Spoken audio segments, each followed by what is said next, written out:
Okay, here we go. Stand by. 3, 2, 1, action. Assume nothing. Brash, bald-faced blasphemy. Question everything. I find it extremely hard to imagine. Open your eyes.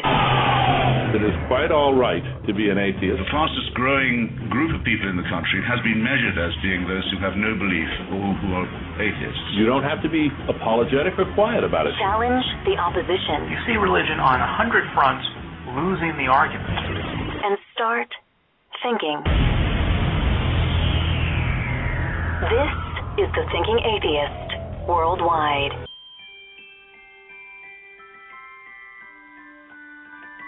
It's that time of year again, the time of year when we celebrate and honor the birth of our Savior, the baby Jesus, born in a manger and sent to save all mankind. So, grab a cup of hot chocolate or hot cider, sit by the fireplace, and let's take a moment and enjoy the story, the nativity story, the true story of baby Jesus. Once upon a time, in the humble city of Nazareth, God sent a special gift to a girl named Mary.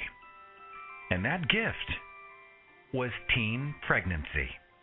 Now, Mary was single, humble, and poor, but she was engaged to a carpenter named Joseph, so it makes perfect sense God would choose to impregnate a promised but unmarried teen girl in a way that would make it look to the outside world like Mary and Joseph had been,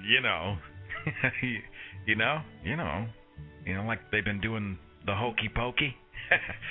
So, if somebody were to see Mary's pregnant stomach and they would say, "Hey, aren't you still single?"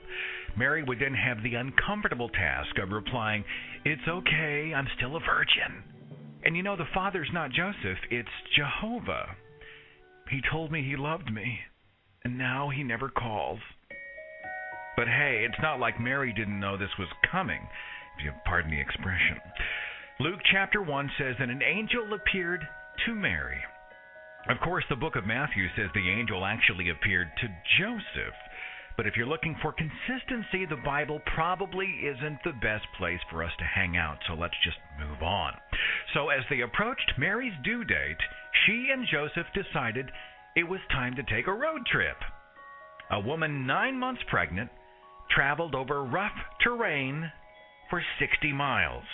Now, it doesn't say if she walked or was on the back of a donkey. We've all seen her on the back of the donkey in the traditional Christmas story illustrations. But still, 60 miles, pregnant, rough terrain, that's a long time for an ass to be on an ass. Fortunately, they were able to take plenty of breaks because all along the journey there were some terrific before Christmas sales at Walmart and Super Target and Costco. So Mary and Joseph stood in long lines at 4 o'clock in the morning in freezing weather so they could trample other shoppers in a mad dash to max out their 4 major credit cards at 21% so they could give their spoiled little nephew Timmy cheap, useless toys and material possessions he'd either lose, discard, or break within 72 hours, and then they'd get to listen to him whine about how he never gets anything he wants. Matthew chapter 2, verse 11 says, when Mary and Joseph finally arrived, Jesus' birth took place in a house. That's kind of weird, because the book of Luke says there was no room in the inn, so Jesus was born in a stable. Maybe it was a house, but the owners just had plenty of pets. You figure it out. The 3 kings, the book of Matthew says they were actually not kings, they were astronomers. And that contradicts the book of Luke, which says they were shepherds. And there's no mention of 3 of anybody. Nowhere in Scripture is the number 3 used for the people. But admittedly, it's probably easier to have 3 wise men than 300 if you're hiring actors for the yearly Christmas church play, so you want to stick with the low number. It's manageable. 3. The whole December 25th thing, well, Jesus certainly wasn't born in the wintertime. There were shepherds watching their flocks, right? Palestine in the wintertime gets very cold, and the normal time of year they watched the flock was mid-March through mid-November. But December 25th was the date of the early Roman winter solstice festival, the birthday of the sun. It was the supposed birthday of the Persian sun god Mithras. And it's got a nice ring to it, December 25th. So that's the day they scribbled on the birth certificate, hoping nobody else would notice. Then they all sang songs of good tidings and great joy from the Mariah Carey Christmas album, which is on sale at fine retail stores everywhere and available for immediate download on your iTunes-compatible smartphone or portable media player. If you didn't find one under your tree this Christmas, you totally got screwed. And that's how God himself impregnated an innocent teenage girl, so he could give birth to himself, and after an immaculate conception, he could have an immaculate birth, surrounded by dirt, dust, dander, and animal poo. Then he would grow up one day to commit assisted suicide in order to fix a species that he himself created incorrectly. Thousands of years later, humankind would then commemorate this great occasion with inflatable outdoor nativity scenes, fruitcake, televised football games, pagan traditions like Christmas trees, hello, mistletoe, pagan, the exchange of gifts, pagan, and allow every bent branch on our family trees to drive us up the freaking wall for an entire weekend until they finally get back in their cars and get the out of our lives. Until next year, when we do it all over again. And that's the story of the birth of baby Jesus, sent to save mankind and to give us a great excuse to go shopping for people we don't care about with money we don't have in the middle of the night.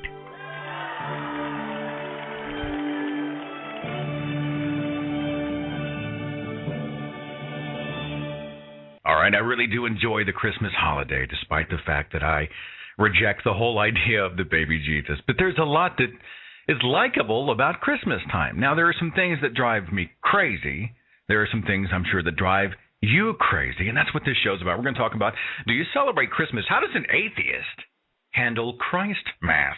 You know what I'm saying? Do you celebrate? Do you put up the tree? I know. It's a pagan thing. How do you handle relatives? What happens? Has any atheist ever been asked to handle the mealtime prayer? Bob, would you lead us in a prayer of thanks over this delicious meal? Even though everybody knows he's a non-believer, You tell me. The phone number's at the top of the screen. This is going to be a great show. I've also got some letters from some subscribers and listeners who have shared their own stories. A huge thank you out to Chaotic Shelley once again, behind the scenes, manning the switchboard and being the glue that holds the entire show together. And we start on the phones as we talk to Magid. Magid, tell me again where you're from. Egypt. Talk to me about Christmas time. What's your take on the whole thing? Oh, well, I personally think about it as it's a pagan holiday originally. I don't really think about it as Christmas. Although, everyone has the right to enjoy Christmas, It's Christmas, it's the holidays. Do you celebrate it? I mean, how does Egypt handle Christmas? Do you guys put up little pyramids? I mean, what do you do over there? No, we actually celebrate normal Christmas just like everyone else, but our Christmas is probably better because because probably we were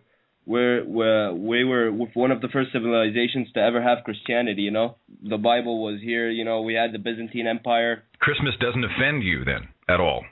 No, not at all. It's the holiday. Everyone has the right to have fun. Well, I wish you a Merry Christmas. Can I wish you a Merry Christmas as an atheist? Am I allowed to do that? Yeah, well, happy holidays. I usually prefer Happy Holidays more than any Merry Christmas or anything. I usually say Happy Holidays to all my Christian friends. It makes them so crazy. Well, let's stick with Happy Holidays. That seems like a nice, kind of a neutral way to go here for the next hour. And I hope you have a great Christmas time or holiday in Egypt. And thanks for your call, Magid. You take care of yourself, brother. Thank you. I've got a letter here from Mike in Illinois. Mike says, let me first say I was raised Catholic in a family of 3 brothers and 2 loving parents. By the way, I'm not going to be able to read all the letters that came in and the entire letter because many of them are pages long, so I've had to abbreviate and bridge a little bit here, so bear with me. Mike says, we were an average American family. We went to church every Sunday and attended parochial school from grade school through high school. I have very fond memories of Christmas time with family, and the religious aspects were as much a part of Christmas as was Santa. the TV specials, gift giving, etc. As I grew older, my devotion to religion waned, but my love of Christmas endured.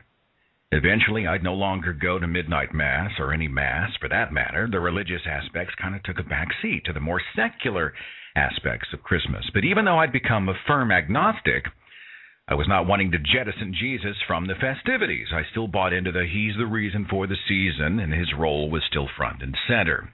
My deconversion to atheism began in 2004 with the U.S. election and the growing sex abuse scandal.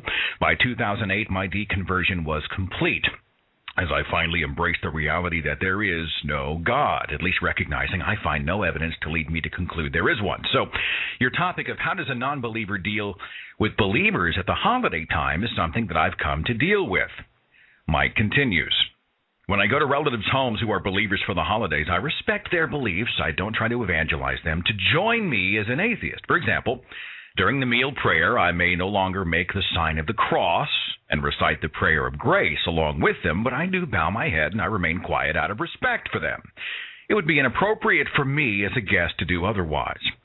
I'm not going to make a spectacle or use the opportunity to evangelize or protest. After all, I chose to come and be a part of the festivities with them.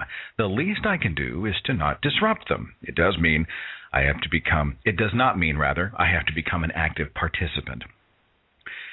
Mike continues in his letter, since my deconversion, some might think it strange I still embrace many of the same symbols of Christmas as I did as a Christian. I still put out the nativity scene in the yard. Really?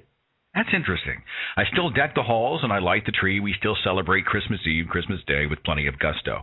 I like Christmas not because I think it celebrates the birth of Jesus, the Lord and Savior, but because Christmas to me means more. It means doing good for goodness sake, spreading peace and joy to your fellow man. It's sad that we collectively only do this once a year, but I'm glad we do it all. In a world dominated by what's in it for me, doing some acts of beneficence makes me think we're going to make it after all. Mike, thanks for the letter. That's interesting to me that the nativity scene goes out. I've got a relative, wonderful people, and they have a nativity scene that is huge. I mean, it's absolutely, I don't know where they store it. Because they had it up on Thanksgiving. Went to their house, a huge manger in the front yard. I mean, construction-worthy manger. With I don't know if they were ceramic or wood or what, but there was a very ornate Mary and Joseph and Jesus. They had animals, And the whole time I'm like, where do you keep this crap during the year? And I couldn't do it. I couldn't do the nativity scene. I can celebrate and enjoy some parts of the holiday, but that's a little bit much for me. Let's talk to, please help me say your name. Is it Yamil in Florida? It's Yamili. Yamili, thank you for calling the Thinking Atheist podcast. And good morning. What's your take on the holidays? Well, for me, this is my first year as a atheist during the holiday. The last year, I was still a theist. I was getting married to my husband, and we had stopped doing all of the, just materialistic aspects of the holiday. We didn't give gifts. We told our family that we weren't doing gifts because we were getting married and I was spending so much money on the wedding, but also just because we saw, I had been reading up on stuff that was going on, and it just seemed so fake. So we just stopped. And now that I'm an atheist, and this year we plan to come out, my husband plans to come out to his family, and I already came out to my family, it's going to be definitely a hassle. And I know this because this Thanksgiving, I didn't even go home. It was our first Thanksgiving together as a couple, as a new family, and we decided to stay home. I called my mom to tell her Happy Thanksgiving, and you would not believe the just bullshit that I had to deal with. I tell her Happy Thanksgiving, we blah, blah, blah, what are you doing, what did you eat, yada, yada. And before, I can even continue conversation with her, so she goes, are you still with that nonsense? And I'm like, what do you mean nonsense? Well, Mom, she's like, that atheism? And I'm not home with her, and she comes and, and starts a conversation with me. And before I even know it, I am getting in a fight with her. And then she outs me to my grandmother, who, is old school Catholic, really into her beliefs. And I'm not home. I am at my own home, which is 2 hours away on the other side of Florida, and I am having basically the fight of atheism with my family on the phone. Didn't bring it up. It was not me. They brought it to me.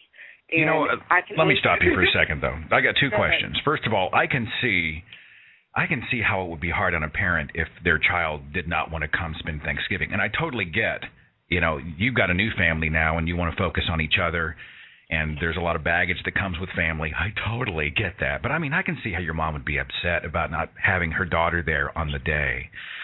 But you're saying that you have already come out to your family? I came out to, well, because of you. I came out on Facebook. Here we go. Yeah, just put it on me.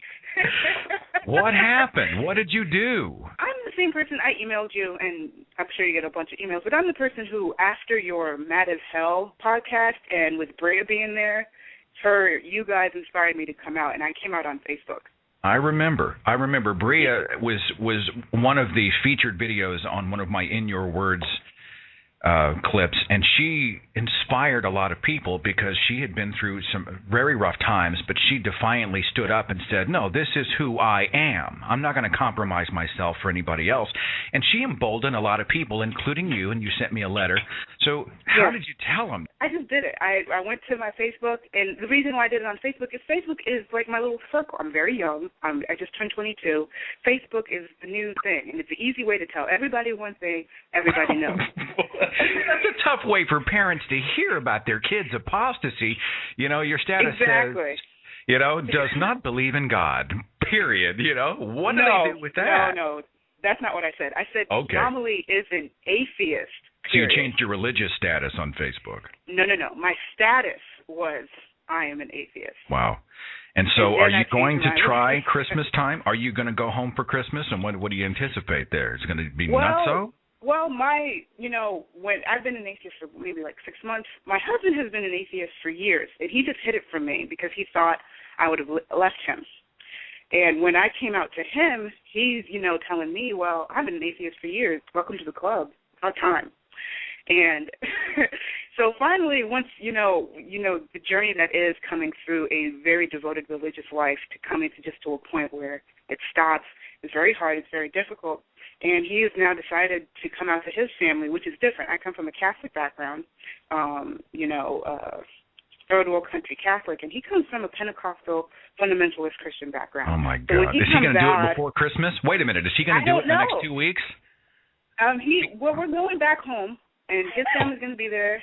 And within the next 2 weeks, he's doing it. And he's going to come back right before Christmas? Is he nuts? Yes. I don't know. I was very happy for him, and I support his decision. Right on top of the big family holiday, you just drop that bomb in front of everybody. And by the way, this Jesus y'all are celebrating today, hey, he's bogus. Have a nice day. I don't know if he's going to do it like that. The only thing is that, our schedules, this is the time we see our family, where you live, 6 hours away from one side and 2 hours from the other. And this is a time where everybody's going to be here. He doesn't want to have to tell his mom one time and then go tell his dad another because his dad didn't come with his mom. It's all in one shoot.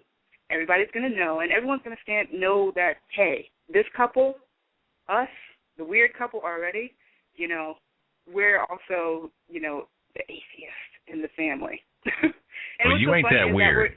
You know what I'm saying? Because there's thousands of people within the sound of your voice right now that totally have your back. So I'm proud of you, too. Thank you. The reason why we decided this is the time, or he decided, is that every day, this Christmas season, we see people, even if they believe, they don't know their history. They're saying things that just aren't true. They're saying things about atheists that just aren't true. And if we could just be that one couple, one in their lives where we're fine without God, we're not eating babies, we're not going on killing sprees, we're just normal people who do not believe in God, then that'll be it. Because the lies have to stop. It just has to stop. And it has to stop with some generation, and if the rest of us just put it off and put it off and put it off, it'll never happen. I'm glad you're taking a stand, especially during this time of year. I hope you do have some pleasant time and pleasant memories with your family. You know, that's what the holidays are supposed to be about. I hope it's not too crazy. And do me a favor, after it all goes down, would you drop me an email or maybe call us in a future show? Or I got to have some follow-up. You can't leave me hanging here, okay? I will. You know it. All right. I want to hear from you, and you have a wonderful holiday season. We'll see you soon, okay? Thank you so much. That is a big piece of news to drop on your family right on top of Christmas. Wow. Christmas for me does bring a lot of positives. It is a time for family. It's a time for all of us to get together. We have people from all over who are able to come together. We have a lot of great times. We have a lot of great food. We have a lot of laughs. It's the little things about Christmas that drive me to drink, that make me just want to put a gun to my head. First of all, Facebook in the month of December is almost intolerable. Almost intolerable. Are you as sick as I am of logging on to a daily status update and every day there's some sort of a diatribe about Jesus is the real reason for the season? Really? They're Xing the Christ out of Christmas. Click like if you would like to put Christ back into Christmas. And of course, just like she just said, they hadn't done their history. The X means Christ. For Pete's sake, do your homework. Instead, they knee-jerk themselves into all of these weird arguments, and they end up making the nightly news. That kind of stuff drives me crazy. They surround their holiday with pagan symbols, you know, symbols plagiarized from other holidays, other cultures, you know, and then they talk about how they are sacred to the Christmas story. And their own ignorance of history just makes you just want to just shake them. You know, it makes me crazy. The commerciality of Christmas, it's a holiday where they don't gauge its success on how many lives you've improved, you know, or whether you helped someone in need, or how many family members you had a chance to interact with, or how much good was done, or goodwill was given. It's all about retail. You know, retail outlet X says sales are up 12%. It's going to be a great Christmas. Well, that's not a gauge for how good the holiday is. Or is it? Let's talk to Eric in Florida. Lots of calls from Florida this morning. Good morning, Eric. What's up? Hey, how you doing, man? Excellent. All right, what's your take on the holiday? Well, something that I wanted to touch on, the subject of Christmas. We've been touching a lot of Jesus Christ, but something that I've noticed in the secular community in terms of Santa Claus is that most atheists actually teach their kids about Santa Claus.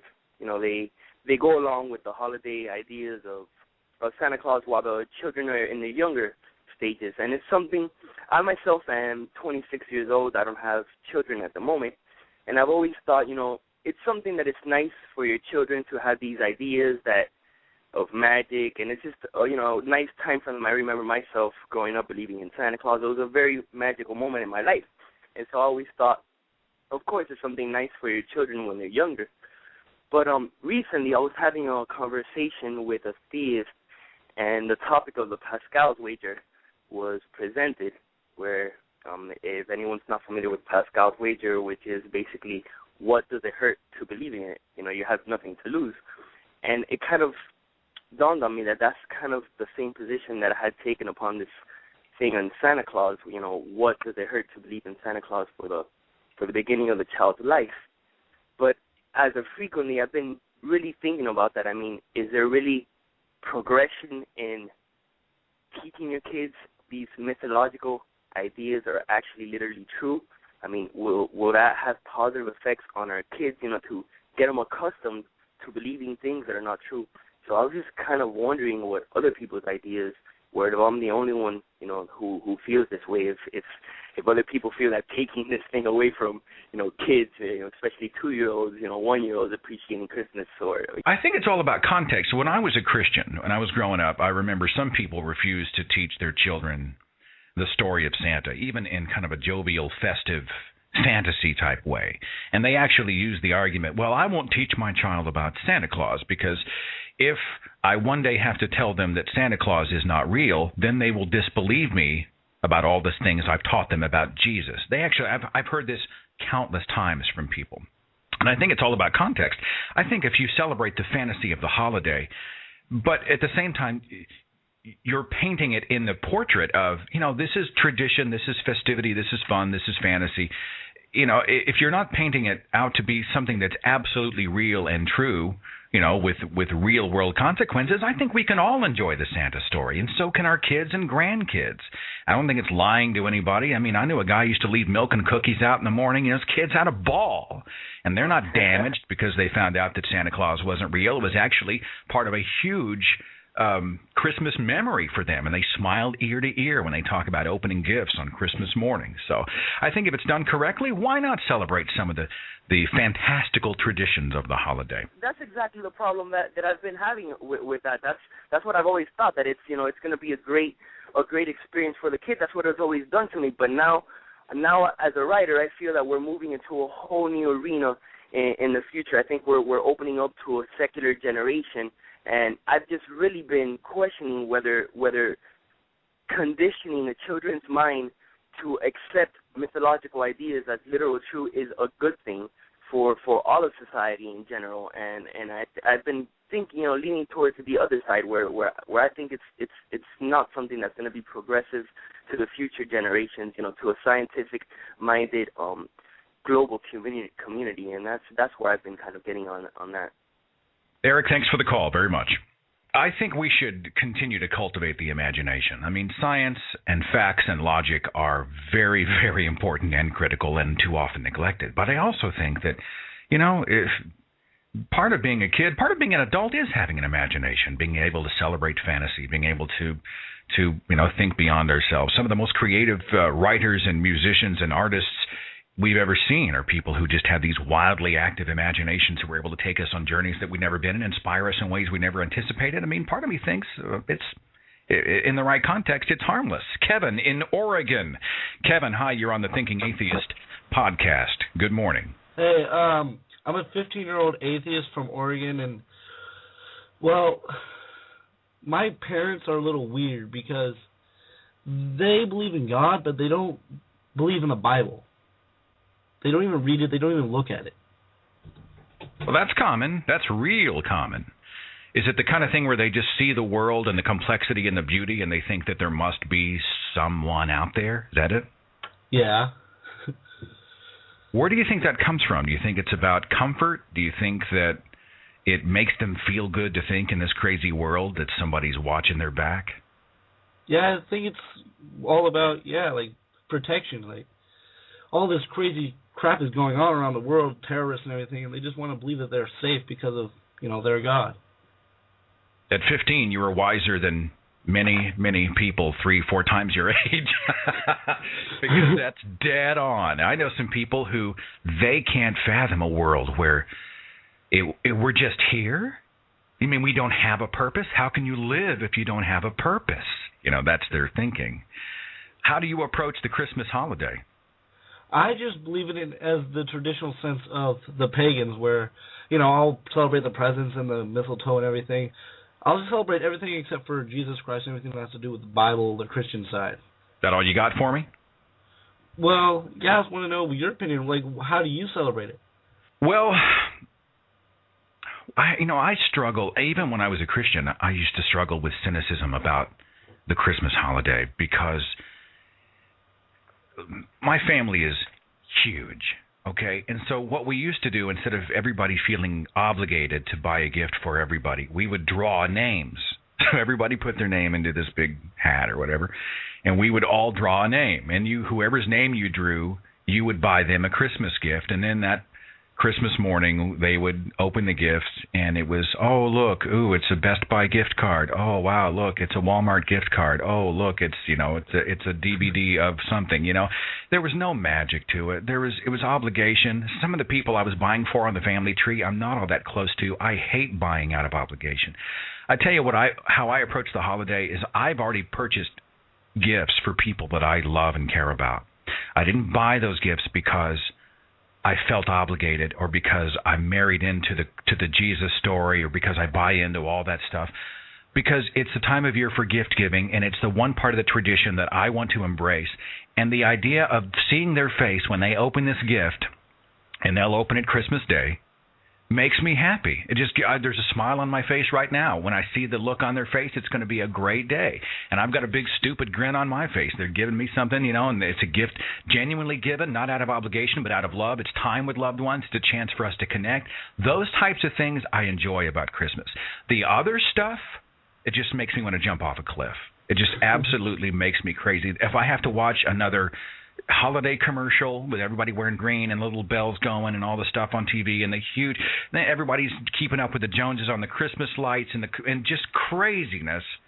I can do without all that, but it's the small things and the non-religious things about the holiday that give me joy. Does that answer your question? Yeah. All right. I hope you have a wonderful holiday, and I appreciate you being part of the podcast this morning. Take care of yourself, okay? Okay. All right. Call from Oregon this morning. I had a great letter from Melinda. She said, I'm the only atheist I know among my friends and family, other than my boyfriend, who's more of an agnostic, leaning towards atheism. So nobody really understands atheism and tries to make it out to more than it is, more often than not. Here recently, as the holidays come closer, I put up my Christmas tree, my decorations. I wrapped presents and asked people what they wanted for Christmas. I love Christmas for many obvious reasons, but I still have people ask me, you don't believe in Jesus. Why are you celebrating his birthday? Well, I could go into the real origins of Christmas and argue it's not even in the Bible and all that, but instead I say you're not a Celtic that believes in human or animal sacrifices to ward off evil spirits. Why do you celebrate Halloween? I thought maybe you could tell that to some of the fellow atheists listening into the show who didn't want to waste their breath on answering stupid questions during such a fun, bright time of the year. Melinda, that's a great letter. Thanks for calling or sending that in. Manfred, you are on the Thinking Atheist podcast. Good morning, sir. Good morning. One of our regulars. He's part of the family. What's your take on the whole holiday season? Well, I tell you, I really love a lot of the Santa traditions, especially European Santa traditions. So I, like to spend this time of year just looking into that, especially the German traditions. My wife's from Germany. And I really love some of the stuff that they do, especially Krampus, the Christmas devil. He's a lot of fun. But we really don't do Christmas around here. Here we are in the heart of the Bible Belt, and you won't find a single light around our house, mainly because we don't have a reason to. Kids have been grown and gone. We've got nothing going on. And we just spend it as a day sitting around watching the Idiot Box and keeping each other warm. But, does Christmas offend you, though? I mean, when somebody says Merry Christmas, do you get weird about it? Do you make an issue of it? Or do you just roll over it? I get upset about the hypocrisy of the whole thing. It's the season to be jolly, and yet people are fighting in the aisles to get the next cheap piece of junk from China. The whole Jesus is the reason thing really gets under my skin. But I keep my mouth shut because, if word gets out around here I'm an atheist, I'm going to have a hard time finding another job. Always seems like this time of year there's some, like a fire station or some public place that's got a nativity or a cross or something out there, and then everybody freaks out about it, and it ends up being in the news, and it just... these kind of controversies seem to be on auto cycle. They just happen every single year, But I do end up going to one Christmas party every year, and it's not by choice. I'm in the Army Reserves, and we have our unit Christmas party every December.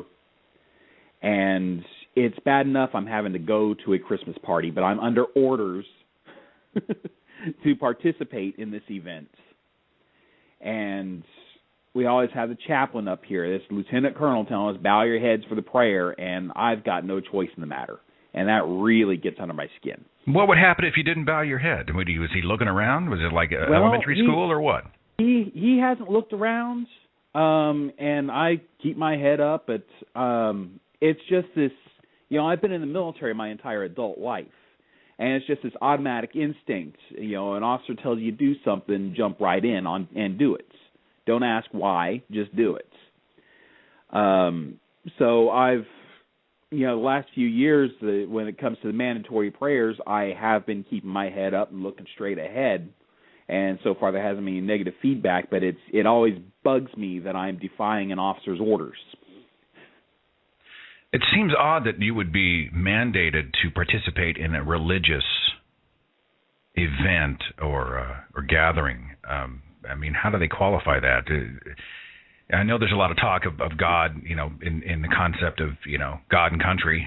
Is it a military thing? Is it a cultural military thing that's going on there? It's kind of a cultural thing. I mean, the evangelicals really have a tight hold on the military, and we are required to allow the religious to observe their beliefs. And I would not deny that to my soldiers. Every Sunday they have their chapel service, and they get a 30 to 45 minute break where they just stop what they're doing and go pray for a while. And I'll usually just break out a book and sit around, so I don't complain too much. But I respect my soldiers enough that I'm not going to raise a fuss over it. But when I'm being forced to participate, that's when I get upset. Every time we have a change of command ceremony or some other major event going on, a hail and farewell, soldiers deploying, soldiers returning from deployment, there's always a benediction and an invocation, and that's the one that's always bugged me because I don't have a choice. I have to be there, and I have to participate. All right, Manfred, I hope you had a good, I hope the holidays are good to you. You enjoy this time of year, hopefully? If I can keep the Jesus freaks away, I actually enjoy this time of year. I save a lot of money because I don't go anywhere near Walmart between Thanksgiving and New Year's. Don't like the idea of getting trampled. And we do some gift exchanges. I've got something, a watercolor that I've painted that I'm sending off to my mother. I ordered a couple of hummingbird paintings to finish out her decorations at home. My sister and her daughter are getting a little something. And my wife and I exchanged gifts over the entire month between our anniversary and her birthday and then Christmas. So you take the stuff that fits and you enjoy it and make the most of the holiday. I respect that. Manfred, I hope you have a happy holiday, and I appreciate your call. All right, you too. Thank you much. All right, take care of yourself. A full switchboard. I'm doing the best I can here. Let's talk to Hannah in Cleveland. Hi, Hannah. You're on the Thinking Atheist podcast. Good morning. Good morning. I was just thought you might be interested in hearing a different particular take on Christmas. My family actually grew up atheist. Both my parents are from Poland, and they grew up atheist themselves in a country that was Roman Catholic. My grandfather on my mother's side was too much of a scientist to believe in God, and my other grandfather was working for the communist government, which was frowned upon to be Catholic. So my father grew up without any sort of religious practices, but my mother did grow up with Christmas simply as a cultural tradition. So when my father got constantly picked on for not being religious, he thought maybe let's have some religious traditions and let the kids have choice on the matter. So we did grow up with Christmas, but there wasn't any religious overtones. For us, especially when I got to about middle school, my parents had separated, they didn't get along, and a lot of other things. Christmas is simply a time to suck it up and just spend time together as a family because, everyone's celebrating. It's a gift-giving holiday, and so we just celebrate it as a cultural tradition and just, as a time to be together and get along. So I just thought that might be a bit of an interesting take on Christmas for people who are kind of stumped on what to do and how to approach Christmas. Well, there are some people out there, and I know there are people who participate on my Facebook page and on the YouTube page and visit the website and email me who Christmas makes them angry. There are a lot of people who, I hate the words war on Christmas, but it's accurate. It's such a turnoff for everybody else when you are that vocal, that militant, that angry. You're just out just saying Christmas is all bogus. I'm going to hide in a cave for 6 weeks until the holidays are over, and then I'll come out and see daylight. I mean, what's your take on that, on militant people who are anti-Christmas? They must be upset about something or another in their life, whether it be religiously oriented or just something else. Because I notice anyone who has that much antagonism towards something generally probably isn't too happy with something in their life. I mean, I can understand the idea of get rid of Christmas, get rid of the religion part of it. If it's just a bunch of hypocrisy, that's one thing. But people are people. If they're going to celebrate them, let them go ahead and celebrate. There's nothing wrong with celebrating in the middle of winter just some holiday for the sake of being happy. They got Santa Claus, mistletoe, Christmas trees, presents. But you don't have to have religion just to celebrate. We all celebrate 4th of July and fireworks just for the sake of having fireworks and picnicking. that's my particular take on it. Well, I hope you have a wonderful holiday, Hannah. Thanks for being part of the show today. Terrific call, okay? Have a good day. You betcha. Very good call out of Cleveland. Let's talk to, wow, is this your name? Is it, I have Shuck, but I'm guessing it's Chuck from Alabama. It's Chuck. I like Shuck, because if you're in Alabama, you got it. You say it like this. You go, Shuck from Alabama. You're on the Thinking Atheist podcast. It's Chuck, y'all. I live in a very upscale neighborhood, upper middle class neighborhood here, and I'm the only one that's not contributing heavily to Alabama Power and their profits with the lights out front. Well, once a year we do luminaries, the entire neighborhood. Now explain luminaries for those who don't know what they are, please. Yeah, it's a paper bag. You put a little bit of cat litter in the bottom of it to hold it down, place a candle in it, and light it. And you put about 15 across the front of the yard. The entire neighborhood, it really is beautiful when the entire neighborhood's lit up with them. We do them on Saturday night. Tonight is the night. Well, I'm the only one in the neighborhood who doesn't have Christmas decorations up. This year, my fundamentalist neighbors across the street, who are the only ones with a dark house on Halloween because they don't want their kids subjected to the evils of Halloween, have decided to bring in a fundamentalist singing chorus to sing from their front yard during the luminary. I've decided to decorate. Last night I went out and built an 8-foot tripod, got a hold of one of the reindeers that are lit up, the wire reindeers with the white lights, and did a modification. He's now hanging by his back feet, head down, with red lights in his belly, and then trickling down and spilling out into the front yard. It's a true redneck Christmas. I mean, I have seen this done. It's time to do it. Is it already done and lit? Has anyone seen it yet, or is tonight the unveiling? No, it's still sitting back in the garage. It goes out probably about 4 o'clock. I'm going to take it and set it up. It is beautiful. It is a wonderful thing.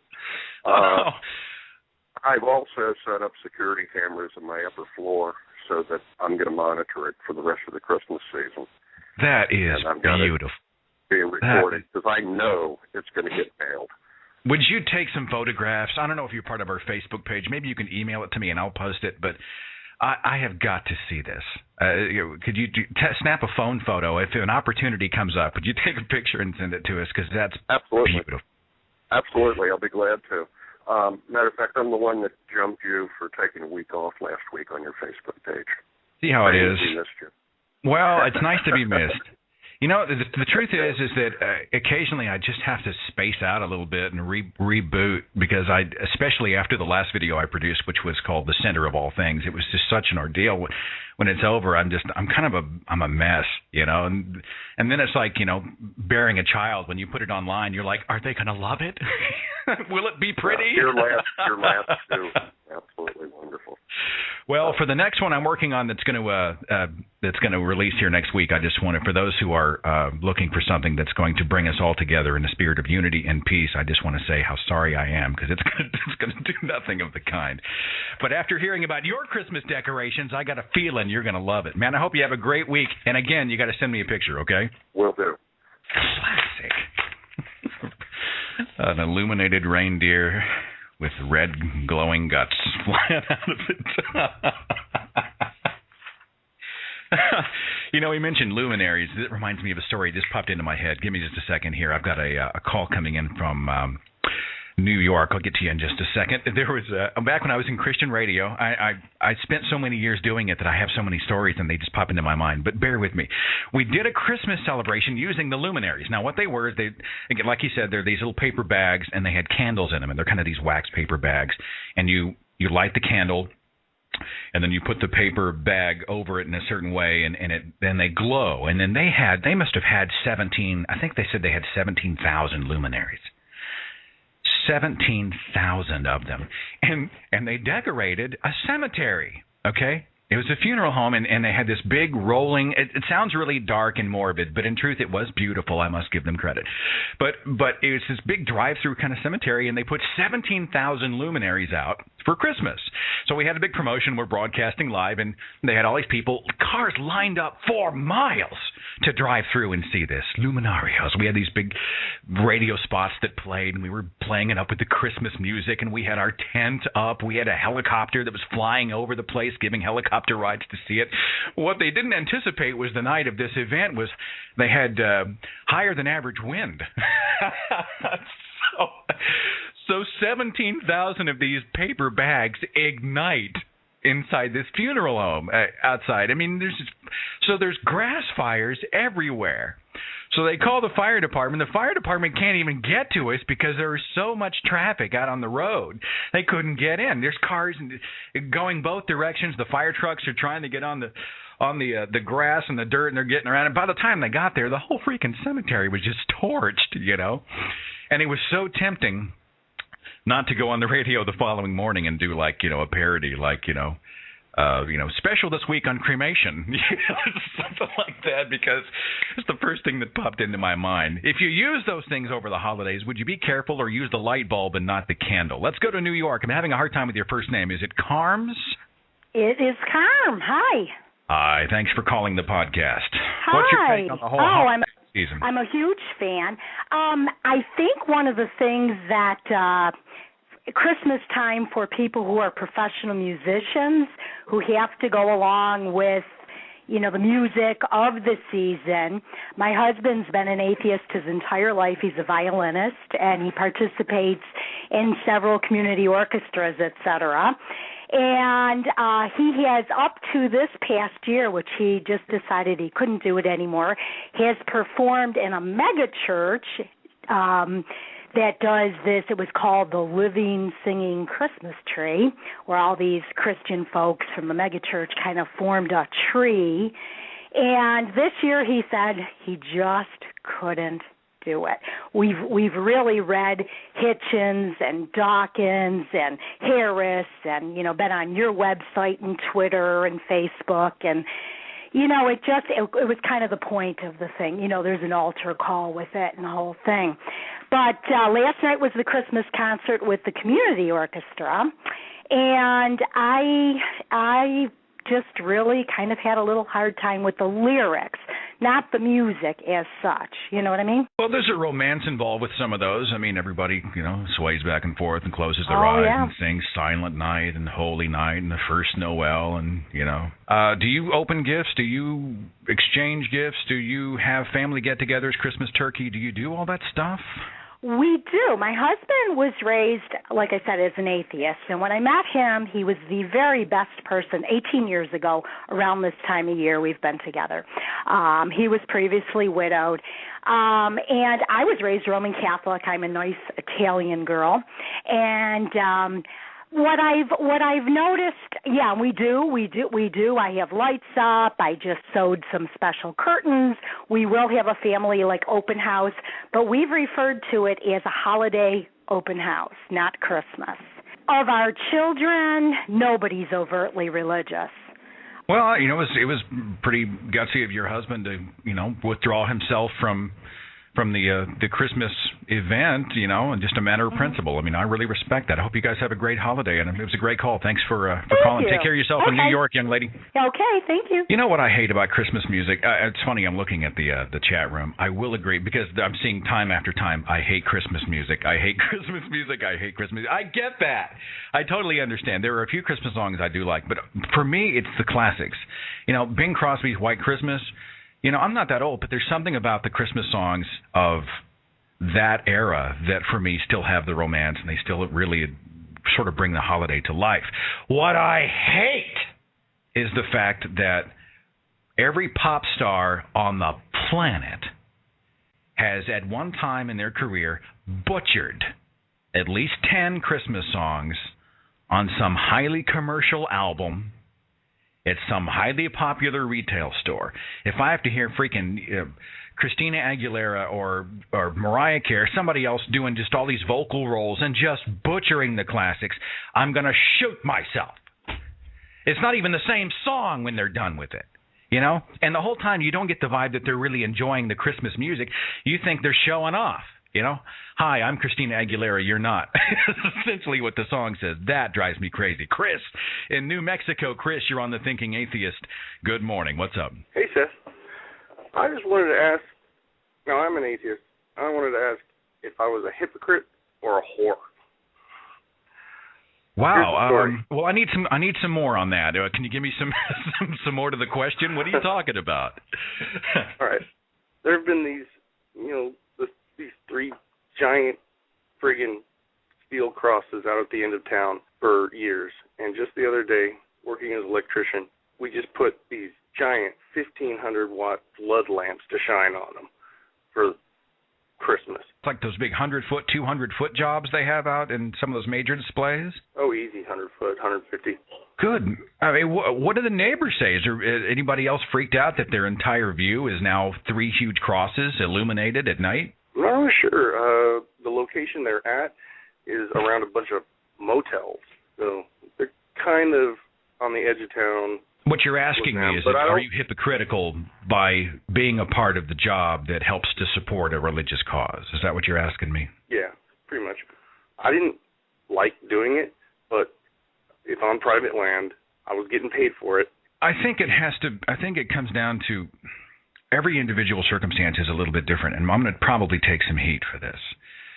I'm a professional video producer, okay? This is what I do for a living, and I work and lead a team of people who do this all over the country. Every once in a while, I personally choose not to participate, but every once in a while, a client will call who wants us to produce something in a religious context. I have the same conversation. I mean, do I take their money or do I deny their business on principle? And there have been some that I just like, I can't do it. You know, the project, I just can't do it. But there have been a few where I'm like, you know what?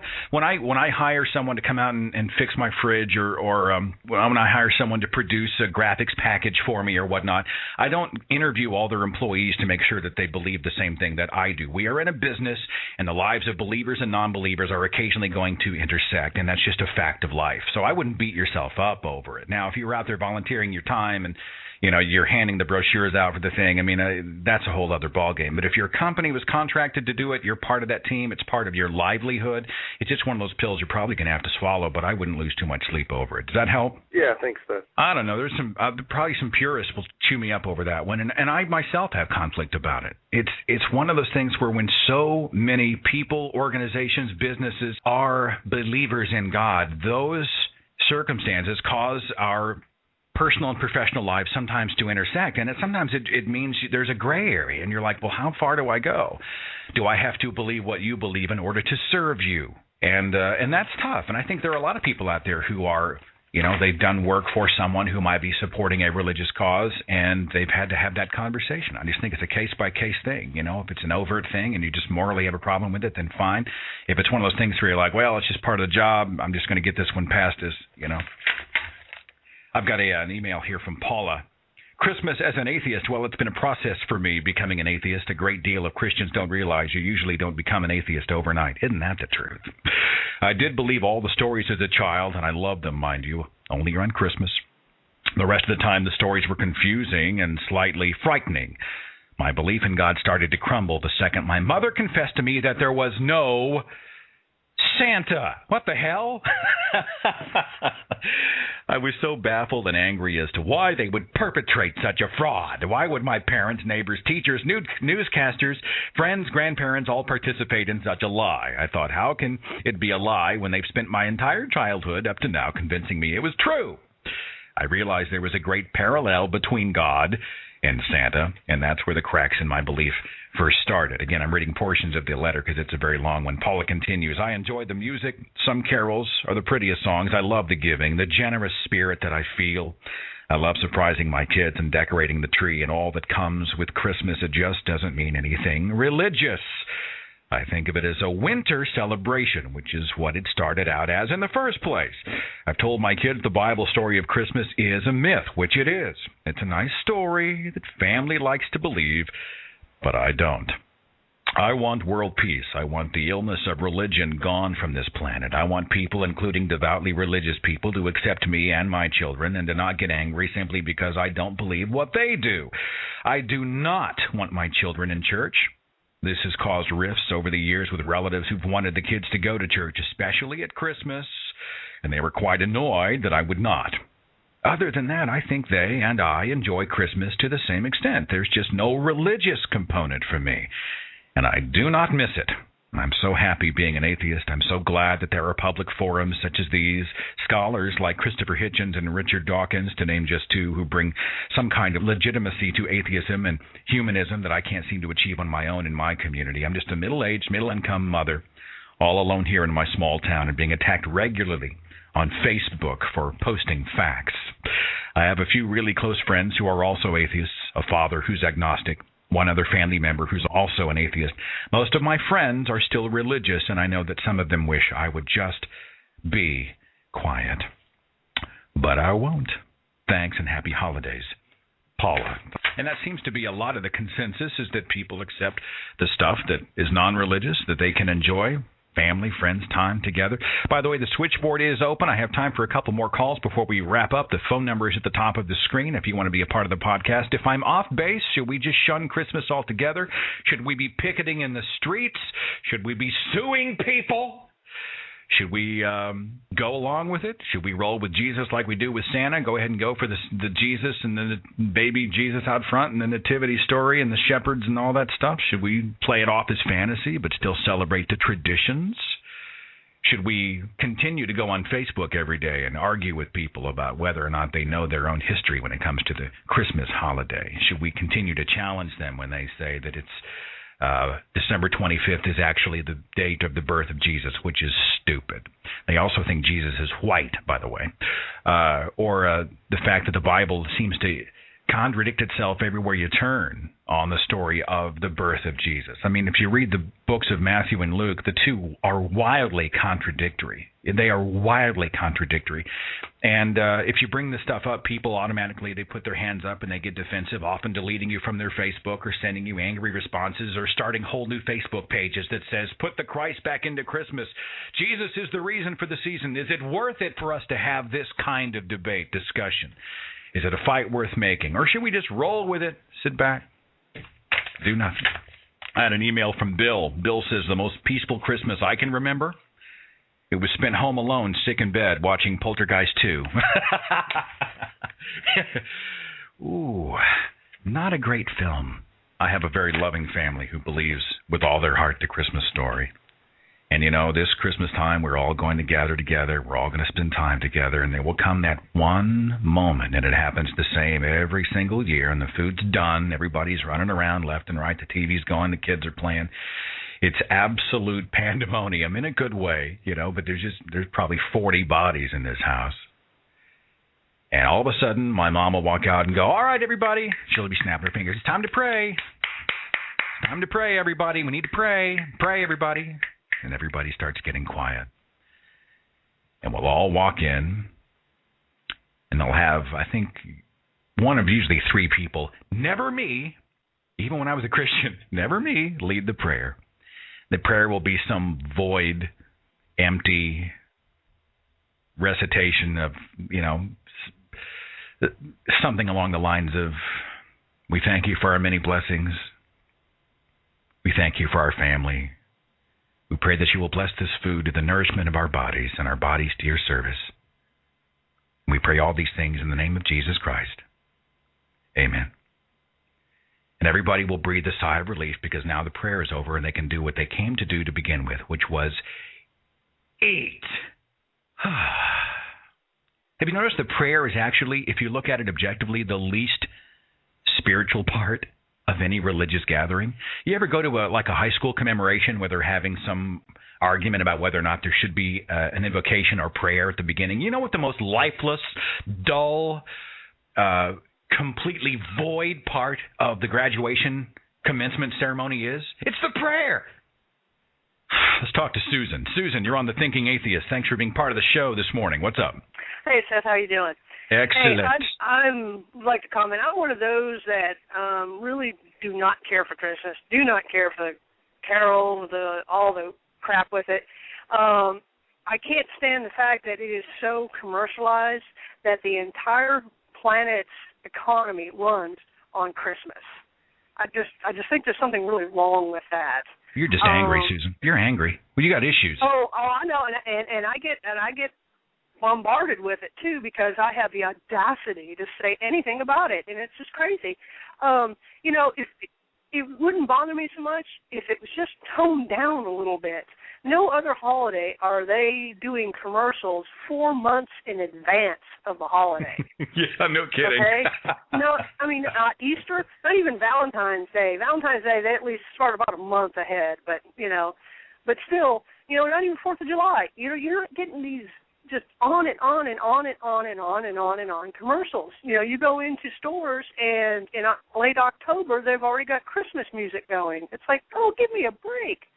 And and then I get, harangued for having, like I said, the audacity to say anything against it.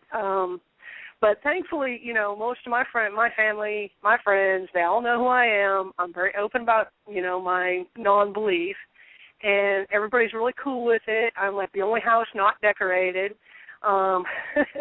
In fact, I have Halloween decorations up. I've got skeletons and skulls and stuff like that hanging off my door. So, what do you got, like a little nativity out there with a little skull baby in it? I mean, what are you doing? What are you doing with your neighbors here? I've got a naked doll hanging from a noose in my front window. So I'll take a picture if you don't believe me. Okay? How could you not believe in the little baby Jesus over Christmas time? It's very easy. Anyway, but the point being, though, is I do like the get-togethers with the family, with the friends, and with it being, a low-key, a happy occasion. That's cool. That's awesome. That's the awesome thing. I just hate, like when families like they've got to get together and they've got to do this and they've got to be that and they've got to give this and that and the other, and it's like, oh man, it just puts too much pressure on people. It's just for that kind of stuff, it's just, it's just isn't it supposed to be a little bit positive experience, Susan? When I was in back, I had a co-host who had a huge Christmas list every year, and he bought all those gifts out of obligation, and he was miserable.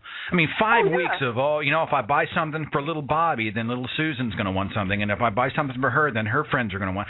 And he was oppressed for a month, and he spent money he probably didn't have. He probably had to max out his credit cards and all that stuff. And part of me thought, is this what Christmas has been reduced to? Yeah, I mean, people go into debt over this. It's insane. I buy my family stuff, just because, it's tradition.